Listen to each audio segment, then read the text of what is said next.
বিদ্যুতের দাম বাড়ানো যেটা কার্যকর হচ্ছে 1 তারিখ থেকেই, জুনের 1 তারিখ থেকেই, এটা একটা খুবই মানে অবর্ণনীয় একটা জটিলতায় ফেলে দেবে আমাদের জনজীবনকে। কেন ফেলে দেবে?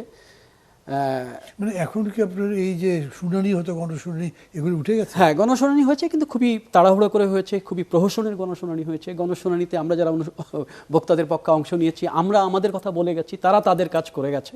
ফলে ওটা আসলে একটা সরকার যা চেয়েছে সেটাই হয়েছে। হ্যাঁ, শুনানির জন্যই শুনানি, এবং সরকার যা চেয়েছে সেটাই হয়েছে। এবং সরকার যা চেয়েছে সেই জায়গাটাই খুব গুরুত্বপূর্ণ, যে আপনি জানেন যে গত 15 বছরে বিদ্যুৎ ও জ্বালানি খাতে যে অবকাঠামোগত লুণ্ঠন হয়েছে এবং পুরো স্ট্রাকচারাল যে দুর্নীতির একটা অবকাঠামো তৈরি হয়েছে, সেই সমস্ত প্রবলেমকে অ্যাড্রেস না করে গতানুগতিক পথে সরকার আবার বিদ্যুতের দাম বাড়ানোর ঘোষণা দিয়েছে। এবং এই বিদ্যুতের দাম যথেষ্ট বেড়েছে, প্রায় 19% থেকে 20% বেড়েছে। এবং এই বিদ্যুতের দাম আপনি জানেন যে 1 ইউনিটে 1 পয়সা বাড়লে সেটার একটা কিউমুলেটিভ ইফেক্ট জনজীবনে আছে। এবং তার সঙ্গে বড় কথা, এই যে প্রচণ্ড গরম পড়ছে, আপনি গ্রামের দিকে যেয়ে দেখেন, গ্রামে শোনেন যারা ঈদ করতে গেছে, যে কোনো গ্রামে দেখেন 6 ঘন্টা, 7 ঘন্টা, 5 ঘন্টা, 4 ঘন্টা লোডশেডিং চলছে, এখনও চলছে, কারণ প্রচণ্ড গরমও আছে এবং লোডশেডিংও চলছে। আমরা একদিকে একটা চৌবাচ্চা অনেকগুলো ছিদ্র করে রেখেছি, দুর্নীতি, অস্বচ্ছতা, অস্বচ্ছ চুক্তি, সে সমস্ত চুক্তির ব্যাপারে অনেক কথা এসছে, কিন্তু সেইগুলোকে আনঅ্যাড্রেসড রেখে, একই জিনিস বজায় রেখে, এবং আপনারা জানেন যে দায় মুক্তির একটা আইন হয়েছিল, সেই আইনটা রহিত করেছিল তত্ত্বাবধায়ক সরকার। কিন্তু ইন্টারেস্টিংলি মানুষ জানে না, ওই আইন রহিত করে 2টো ধারা ওখানে ইনক্লুড করে দেওয়া হয়েছে, এবং তাতে বলা হয়েছে এই আইনের আওতায় যা হয়েছে সেগুলো আনটাচ থাকবে, সেগুলো নিয়ে কোনো কথা হবে না, এবং এগুলো নিয়ে কোনো মামলা মোকদ্দমাও হবে না, এরকম আইনের মধ্যে 2 ক দিয়ে যুক্ত করা হয়েছে।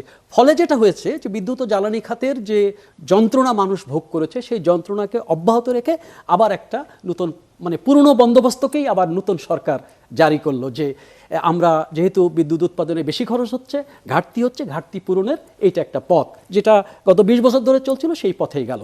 সুতরাং মানুষের জন্য ঈদ শেষ হওয়ার সাথে সাথে একটা বড় দুর্ভোগ অপেক্ষমান। আপনি দ্রব্যমূল্যের কথা বলছিলেন, বাজারে যারা যায় তারা জানে যে এখন যে কোনো সবজি, আপনি 80 টাকা 90 টাকার নিচে কোনো সবজি নেই, কারণ দ্রব্যমূল্য বাড়লে এর মধ্যে আবার কিন্তু গ্যাস, তেল, জ্বালানি সব কিছু বেড়েছে, ফলে পরিবহনের খরচ বাড়ছে, ফলে যে কোনো জিনিসেরই এখন দ্রব্যমূল্য একটা মানে আস্তে আস্তে অসহনীয় জায়গায় চলে গেছে। এবং আপনি পত্রপত্রিকা যদি খবর পড়েন, বিশেষ করে প্রথম আলোর গত 15 দিন, 20 দিন, 30 দিনের খবর যদি দেখেন, সেখানে মানুষের দুঃখ কষ্টের কথা, সাধারণ মানুষের দুঃখ কষ্টের কথা আসে, সেগুলো পড়লে দেখা যায় যে আমরা একটা খুবই বিপদাপন্ন জায়গায় আছি। সুতরাং ঈদ আমাদের আনন্দ বয়ে আনলেও ঈদ পরবর্তী জীবন আমাদেরকে কোথায় নিয়ে যাবে, বিশেষ করে এই বিদ্যুতের মূল্য বৃদ্ধি আমাদের ইকোনমিকে, আমাদের প্রোডাকশনকে, আমাদের সামাজিক জীবনকে, আমাদের পারিপার্শ্বিক অবস্থাকে কোথায় নিয়ে যাবে, এটা নিয়ে আমি একটা আশঙ্কার মধ্যে আছি।